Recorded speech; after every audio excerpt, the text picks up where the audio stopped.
In rectilinear motion, a particle moves in a straight line.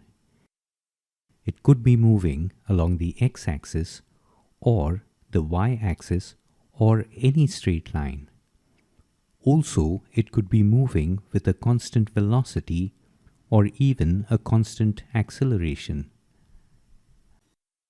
Now we will throw this ball vertically upwards in the air and let it drop down back again. You will notice that as we throw it up with some initial velocity, it slows down on its way up, or it decelerates. This is because while the velocity points upwards, the gravitational acceleration points downwards, and they are in opposite directions. At its highest point, it momentarily comes to a halt before falling back to its initial position.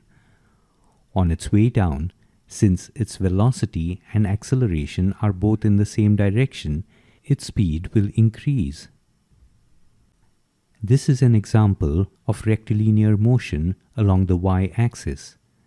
In this exercise, we are interested in measuring two entities, the height to which the ball rises and the time taken by the ball during its flight, moving up and then moving back down again. From the third equation of motion, we have v squared equals v0 squared minus 2gh, and the final velocity v is 0 at the topmost position. From here we have the maximum height attained by the ball as v0 squared over 2g. Also, from the first equation of motion, we have v equals v0 minus gt. Again, the final velocity at the topmost position is 0, so we have the time taken to reach the top as v0 over g. Therefore, the time taken by the ball in its full flight, that is, up to the topmost position and back down again where it started out from, would be 2 times v0 over g, as it takes the same amount of time to go up and then come back again.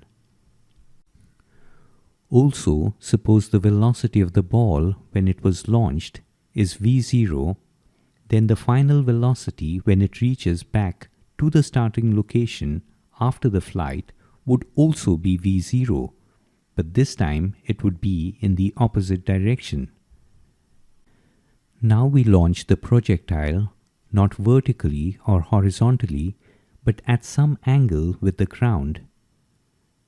And this is at the surface of the earth. The path of the ball or the trajectory is parabolic, and we will see soon why it is so. We will launch this at different velocities, different launch angles, and we will study the trajectory of the projectile. Besides, we will also look at interesting aspects of the trajectory like the maximum height attained, the time of flight of the ball, and in addition, the range of the projectile or how far does it land from the launch point. Now we throw the ball with the same speed, but at a different angle, and we find that the maximum height in its trajectory changes, and the distance that it covers horizontally also changes. So the angle with which we throw the ball determines the shape of the trajectory. This time we throw the ball with the same angle, but we reduce the speed with which the ball is thrown. Although soon after release, the paths coincide for a while, we can quickly see that the two paths are indeed different. The height is different, the distance covered by the ball is different, and this means that apart from the angle at which the ball is released, the speed at which the ball is released also determines its trajectory. Also, when the projectile lands, the magnitude of the velocity is the same as that of the launch velocity, and the angle made with the horizontal would also be the same. This is true as long as it lands along the same horizontal. If the speed and the angle play a role in dictating the path or trajectory of the ball, then it would mean that the velocity of release is the factor that determines its shape. The velocity as we know it is a vector. Its magnitude is the speed and its direction is the angle theta. Let's learn more about the velocity along the path in the next lesson.